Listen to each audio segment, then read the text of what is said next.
Hello readers, this is Justin's 52 Books, where I discuss my selections for the 52 Book Club's 2022 Reading Challenge. Every year the 52 Book Club puts out a list of prompts, 52 of them, and it's up to the readers to choose the type of book or the subject of the book for each one of those prompts.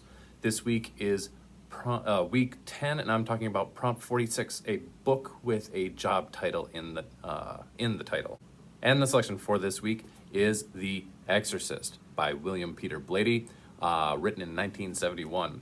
And I'll admit that I thought I was pretty clever when I realized I could use this book for this prompt, being that it was probably the coolest job title anyone that could come up with for the reading challenge. It's a pretty notorious book, and it was turned into a pretty notorious movie, particularly if you're my age and you grew up in the 80s. Because it's interesting, The Exorcist was probably one of the first horror movies that was propagated throughout the mass home media market, brought out by VHS ubiquity. And for that reason, myself and many people my age have Exorcist stories about watching the movie when we were too young through eyes and late night sleepovers and that kind of thing. To that end, I only saw parts of the movie as a kid, and I hadn't really even thought about it, particularly the book, until it was mentioned on Marlon and Jake Read Dead People, the podcast, and that was probably at least 2 years ago.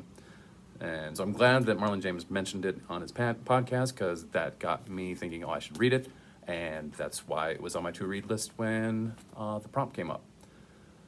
The thing that surprised me the most about the book itself is the build-up. The first 25 to 30% of the book, it just covers backstory for the McNeil house and all the associates, including Damien Karras, the priest who ends up becoming at least one of the exorcists.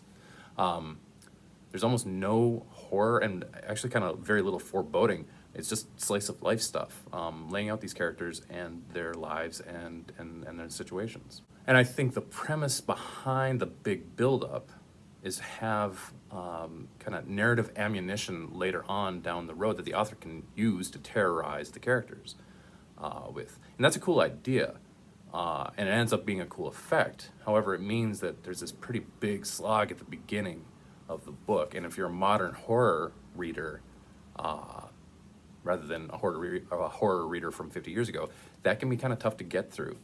Once I finally got into the middle of the book, I was kind of surprised also by how much of the book is devoted to the priest trying to talk himself out of the idea that the girl is actually possessed.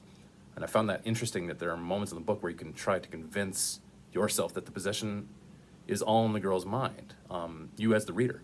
And it's interesting to think what a couple of tweaks to the book could have managed in changing the resulting premise of the book. From the girl is definitely demon possessed to the girl may have been demon possessed, but actually could have also had just all these different mental suggestions that are mentioned in the book. As it stands, the book loses a little bit of nuance and wiggle room for interpretation in favor of description and very, very large amounts of detail. And again, that's not a slight against the book. It's just interesting to me to think about how scary The Exorcist could actually be when there was no actual demon and the effects were all psychological effects of real ailments. To quote the book, this century hasn't got a lock on insanity. You'll notice that Blatty doesn't write that this century doesn't have a lock on evil. But all in all, I like the book. The only thing I can say that I didn't care for was the kind of Columbo cop character who is befuddled when he's asking questions and is actually one step ahead of everyone. And he's always saying, and one more thing.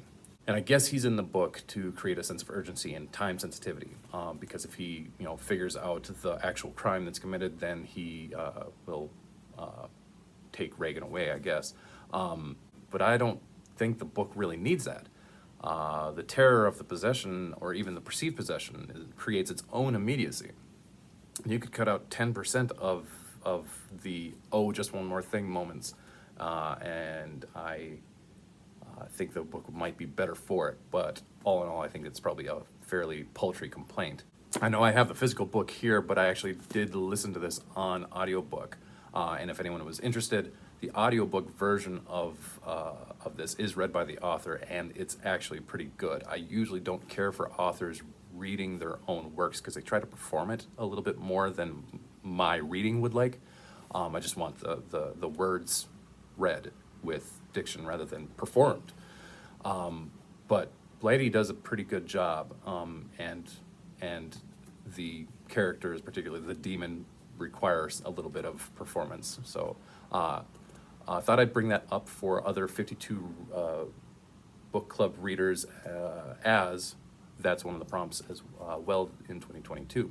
Thank you for watching me talk about my thoughts about The Exorcist by William P Blatty. This has been week 10 of Justin's 52 Books, and I was talking about prompt 46, a book with a job title in the title. For more information on the 52 Book Club's prompts, you can check them out on their website, 52bookclub.com.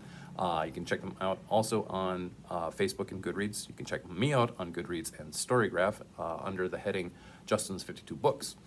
Hope to see you next week with prompt 33, a book with a bilingual character. Until then, happy reading. Quote, "There it lies, I think, Damien, possession. Not in wars, as some tend to believe, not so much, and very rarely in extraordinary interventions such as here, this girl, this poor child. No, I tend to see possession most often in the little things, Damien, in the senseless petty spites and misunderstandings, the cruel and cutting word that leaps unbidden to the tongue between friends, between lovers, between husbands and wives. Enough of these, and we have no need of Satan to manage our wars. These we manage for ourselves."